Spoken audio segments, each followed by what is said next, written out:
Welcome to Aditya classes. आज मैं 10th class के साइंस का इलेक्ट्रिसिटी चैप्टर बताने जा रहा हूं। ये इंट्रोडक्टरी क्लास है, इसमें हम इलेक्ट्रिसिटी और उसके टाइप्स वगैरह के बारे में समझेंगे कि इलेक्ट्रिसिटी है क्या, कैसे इसके कौन कौन टाइप्स हैं और कैसे ये एराइज होता है। एक्चुअली इलेक्ट्रिसिटी जो है वो फॉर्म ऑफ एनर्जी है। इलेक्ट्रिसिटी क्या है? तो electricity is a form of energy. तो ये फॉर्म ऑफ एनर्जी तो बहुत सारे होते हैं। लाइट भी एनर्जी का फॉर्म है, केमिकल एनर्जी भी होता है, काइनेटिक एनर्जी भी होता है, पोटेंशियल एनर्जी भी होता है। तो सबका अपना अपना कॉज होता है, उसी कॉज से एनर्जी एराइज होता है। तो इलेक्ट्रिसिटी वो एनर्जी का फॉर्म है जो चार्ज के कारण एराइज होता है। यानी electricity is a form of energy which arise due to presence of charge. जहां भी चार्ज प्रेजेंस होगा वहां पे इलेक्ट्रिसिटी होगा। ओके, तो इलेक्ट्रिसिटी को अगर डिफाइन करना हो तो क्या हो गया? Electricity is a form of energy which is arise due to presence of charge. जहां भी चार्ज होगा वहां इलेक्ट्रिसिटी होगा। ओके, इसके बारे में दो बातें एनसीईआरटी में दी हुई है कि इलेक्ट्रिसिटी जो है वो कन्वीनियंट और कंट्रोल करने लायक फॉर्म ऑफ एनर्जी है। मतलब इसके ये जो फॉर्म ऑफ एनर्जी है इसकी दो प्रॉपर्टी होती है। तो पहला है इट इज कन्वीनियंट। कन्वीनियंट का मतलब हुआ कि ये बहुत सारा हमको फैसिलिटी प्रोवाइड करता है। जैसे आज के डेट में जो भी यहां पे लाइट आ रही है, तो लाइट कहां से आ रही है? एक्चुअल में इलेक्ट्रिक एनर्जी को ही हम लाइट एनर्जी में कन्वर्ट कर रहे हैं। इन द सेम वे अगर हमको इलेक्ट्रिक प्रोड्यूस करना हो तो वो भी इजी है। अगर हम सनलाइट से प्रोड्यूस करना चाहते हैं तो सोलर एनर्जी। हाइड्रोइलेक्ट्रिक पावर होता है जिसमें पानी के फ्लो से हम लोग इलेक्ट्रिक प्रोड्यूस कर लेते हैं। केमिकल के थ्रू बैटरी वगैरह से हम लोग इलेक्ट्रिक प्रोड्यूस करते हैं। तो इलेक्ट्रिक को प्रोड्यूस करना भी इजी है और जनरेटर से प्रोड्यूस करते हैं, ये तो सबसे सिंपल चीज है। तो इस तरह से हम देखते हैं कि इलेक्ट्रिक को प्रोड्यूस भी आसानी से कर सकते हैं। जितना यूज करना होगा उसको कंट्रोल करके यूज भी कर सकते हैं। ये कन्वीनियंट है and controllable form of energy. ठीक है, कंट्रोल में इसका यूज भी कर सकते हैं और यूज की तो बात ही नहीं करनी। आज के डेट में तो मैक्सिमम इंस्ट्रूमेंट जो है वो इलेक्ट्रिसिटी से क्या होता है, हैंडल किया जाता है। जानते हैं इसकी डिस्कवरी की बात अगर करें तो डिस्कवरी, इलेक्ट्रिसिटी की डिस्कवरी बहुत पहले से की जा चुकी है। उसमें ये नहीं कह सकते हमने कि इन्होंने इलेक्ट्रिसिटी की डिस्कवरी की है। हाँ, बट ये बात बोला जा सकता है कि फर्स्ट ऑफ ऑल जो इलेक्ट्रोस्टैटिक जो शो किया गया था वो बेंजामिन फ्रैंकलिन के बारे में आता है नाम, कि उन्होंने इलेक्ट्रिसिटी को इलेक्ट्रोस्टैटिक को डिस्कवर किया। और दूसरा जो इस फील्ड में सबसे बड़ा डिस्कवरी है वो है डिस्कवरी ऑफ जनरेटर। जनरेटर का डिस्कवरी किसने किया था? जनरेटर का डिस्कवरी माइकल फैराडे ने किया था। जनरेटर का जब डिस्कवरी हुआ था तो आपको एक चुटकुला सुना दे रहा हूं, लगेगा कि साइंटिस्ट लोगों की भीड़ जमी हुई थी। उसमें जब ये माइकल फैराडे जनरेटर बना के गए और उन्होंने बोला कि इस जनरेटर से हम बिजली यानी कि इलेक्ट्रिसिटी प्रोड्यूस कर सकते हैं। तो साइंटिस्ट लोग बैठे थे, वो बड़े बड़े साइंटिस्ट बोले कि इस इलेक्ट्रिसिटी का हम करेंगे क्या? What is the use of electricity? उन्हें यह नहीं पता था कि इलेक्ट्रिसिटी इतना यूजफुल फॉर्म हो जाएगा। एट लास्ट ऐसा हुआ कि उन्होंने बोला कि जैसे छोटा बच्चा जन्म लेता है तो उसका कोई यूज नहीं होता है, लेकिन बड़ा हो गया तो उसका बहुत सारा यूज हो सकता है। वो तो डिपेंड करता है कि उसको कैसे डेवलप किया जाए। तो in the same way Michael Faraday ने ये का स्टेटमेंट था कि आज हमने ये बनाया इलेक्ट्रिसिटी प्रोड्यूस करने वाला इंस्ट्रूमेंट, हो सकता है कल इलेक्ट्रिसिटी का ज्यादा यूज हो, और आज देखा जाए तो चारों तरफ हर चीज इलेक्ट्रिसिटी पे ही डिपेंड है। ओके, जब जनरेटर बना था तब लगा था कि इसका कोई यूज ही नहीं है, और आज सबसे ज्यादा मोस्ट यूजफुल एनर्जी भी कहा जाए तो वो इलेक्ट्रिसिटी है। ओके, हमने पहला लाइन में यूज किया था कि इलेक्ट्रिसिटी जो है वो किसके कारण एराइज होता है, तो चार्ज के कारण। चार्ज के कारण एराइज हो रहा है, तो ये चार्ज क्या है इसके बारे में भी थोड़ा सा हमें जान लेना चाहिए कि चार्ज क्या है।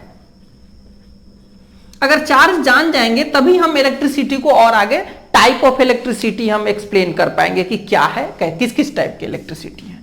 तो चार्ज क्या है, एक्चुअली चार्ज को डिफाइन तो कहीं बुक में नहीं किया है, लेकिन अगर आप समझेंगे तो परफेक्ट डिफिनीशन अगर चार्ज का देखेंगे तो it is a property of object due to unequal number of electron and proton. अगर किसी ऑब्जेक्ट में इलेक्ट्रॉन और प्रोटॉन का नंबर अनइक्वल है, इक्वल नहीं है, तो वो चार्ज है, और अगर इक्वल है तो अनचार्ज है।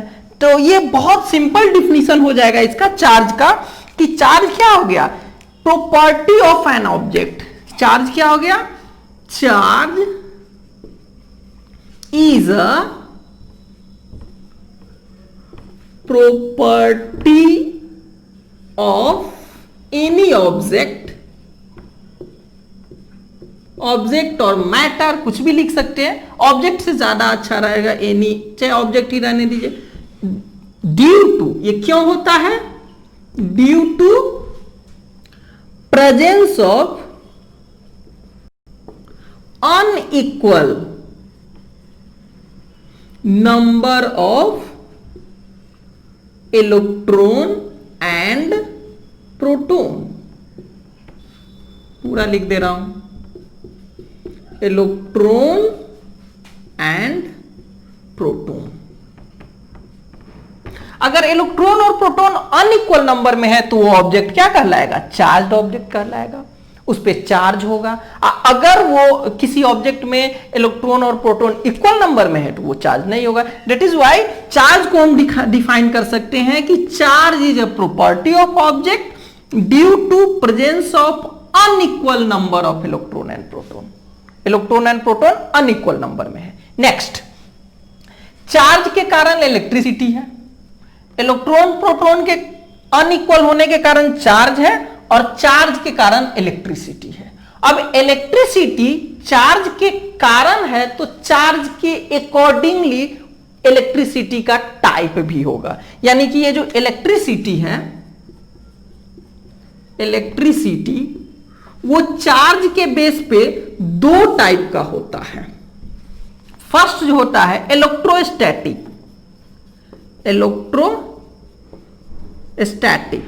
इलेक्ट्रोस्टैटिक। दूसरा जो इसका टाइप हुआ वो करंट इलेक्ट्रिसिटी, करंट इलेक्ट्रिसिटी, दो हुआ। ओके, तो जब 12 में जाइएगा तो ये दोनों दो चैप्टर में कन्वर्ट हो जाएगा। इलेक्ट्रोस्टैटिक क्या है, ये इलेक्ट्रोस्टैटिक है जब चार्ज रेस्ट में रहता है, रुका हुआ रहता है, तो उस कंडीशन के जो इलेक्ट्रिक एनर्जी होती है वो इलेक्ट्रोस्टैटिक कहलाती है। तो ये क्या कहलाएगा, it is due to charge at rest, due to charge at rest. Charge अगर रेस्ट में है तो जो इलेक्ट्रिसिटी होगी वो इलेक्ट्रोस्टैटिक कहलाएगी। दूसरी हुई करंट इलेक्ट्रिसिटी, करंट फ्लो करने वाला, तो इसको कहेंगे it is due to charge in motion. तो जैसे रूम में हमारे यहां जो करंट फ्लो हो रहा है, जो इलेक्ट्रिसिटी आ रही है, that is current electricity, move कर रहा है इसमें चार्ज, इलेक्ट्रॉन का फ्लो हो रहा है। और इलेक्ट्रोस्टैटिक, जैसे लाइटनिंग होती है, बिजली गिरती है ना, तो उसमें क्या होता है, इलेक्ट्रोस्टैटिक होता है। या फिर हम इसको रब करते हैं तो इस पे एक इलेक्ट्रिक चार्ज आ जाता है, जिसके कारण ये छोटे छोटे जो पेपर्स के टुकड़े होते हैं उसको अट्रैक्ट कर लेता है।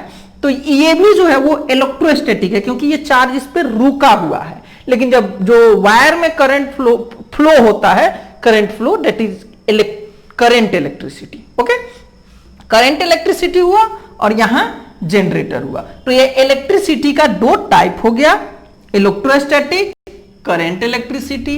इलेक्ट्रिसिटी क्या हुआ, तो चार्ज के प्रेजेंस होने के कारण जो एनर्जी होता है वो इलेक्ट्रिसिटी कहलाता है।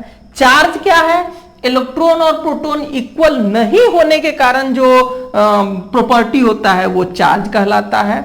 और इलेक्ट्रिसिटी चार्ज के अकॉर्डिंगली, इलेक्ट्रिसिटी दो तरह के होता है, इलेक्ट्रोस्टैटिक जो रुके हुए चार्ज के कारण, करंट इलेक्ट्रिसिटी जो मूविंग चार्ज के कारण होता है, और रेडिएशन भी होता है जो एक्सेलरेटेड चार्ज के कारण होता है। तो एक्सेलरेटेड चार्ज के कारण पढ़ना नहीं है। इलेक्ट्रोस्टैटिक जो है वो जूनियर क्लास में आप लोग पढ़े होंगे और फिर 12 में पढ़ना है।